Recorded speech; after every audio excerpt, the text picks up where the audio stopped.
Buenas tardes, de nuevo aquí. Vamos a abordar rapidito ahí un tema que observé hoy casualmente de un muchacho youtuber cubano que radica en Miami. Y pido disculpas si alguien piensa que yo la tengo tomada con él, ¿no? No voy a decir el nombre. Pero hoy vi un video en su canal que me llamó poderosamente la atención. El muchacho tiene cosas muy buenas y está muy activo en las redes sociales. Tiene cosas muy buenas. Pero hoy hizo un video que tengo mis reservas con él.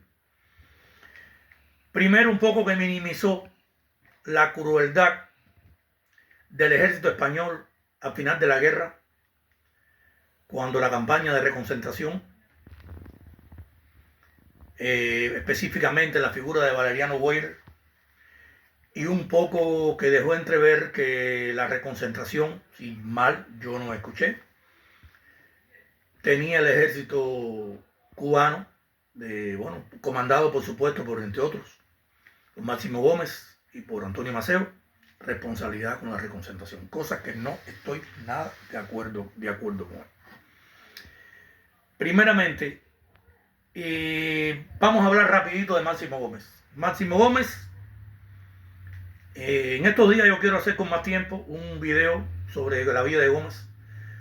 En una ocasión yo dije en Cuba que era el hombre más grande que ha pisado tierras cubanas, y me miró una persona así y me dijo, más grande que Fidel.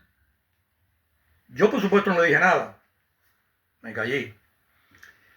Pero para mí el hombre más completo, hablando en términos ya como cubano, el hombre, el hombre más sacrificado por la patria, perdió a sus hijos en la Manigua, etcétera, etcétera. Luchó en las dos guerras grandes, en la del 68 y en la del 95. Y saben ustedes toda la importancia que tuvo en esas dos guerras. O en una ocasión dijo que no se podía escribir la historia de Cuba sin hablar de él, es verdad. Y tiene un biógrafo que quien ha leído Historia de Cuba debe haberlo leído, que escribió una biografía sobre un escritor, médico, escritor, Benigno Sousa, cubano, biógrafo de Máximo Gómez, que contaba que en una ocasión Gómez iba por la provincia de La Villa con sus tropas y se encontró al borde del camino un campesino, un pacífico que le decía, como le llamaba Gómez, arando tierra, y paró la caballería y se bajó y lo saludó y trató de convencerlo que no sembrara nada, que si venían los españoles, o que lo sembrara en un lugar donde no se viera del camino, porque si venían los españoles se lo destruían, y montó y siguió su camino. Y con el éxito más bien hubo problemas incluso, bueno, recuerden ustedes a Bermúdez, hubo problemas de bandolerismo, hubo sus problemas siempre. Pero me parece que el ejército, los mambises no son responsables de la reconcentración de Güeyle. Güeyle fue un asesino que reconcentró principalmente en la región occidental. Reconcentraron los campesinos en una especie de potrero, y allí se morían los campesinos de enfermedades, de tifus y demás y demás. Leí en una ocasión ahí en las redes que en Alquizar, arreglando una calle, eso no hace mucho, en el 2007 creo, 2008, encontraron una fosa común y al parecer de la reconcentración. Y cuando la expedición estadounidense liderada por Clara Barton llegó, se encontraron un desastre aquí en Cuba, muchos campesinos fallecidos, otros que se estaban muriendo, enfermedades provocadas por esa famosa reconcentración de Valeriano Weir, que sí es responsable de la reconcentración.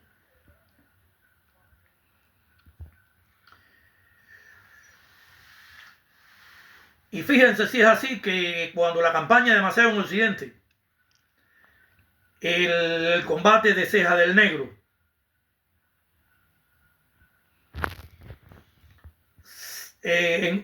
Creo que fue Ceja del Negro, sí. El ejército mambí pasó mucho trabajo para soportar el embate de los españoles. ¿Por qué? Porque al campamento mambí llegaron muchos ancianos, muchas mujeres con niños, para que los soldados y la tropa de Máximo Gómez los protegieran. Y cuando el combate comenzó, por supuesto, esas personas, niños, mujeres, ancianos, fueron, yo diría, que un impedimento para el movimiento de los soldados cubanos. Ahí así lo recoge el libro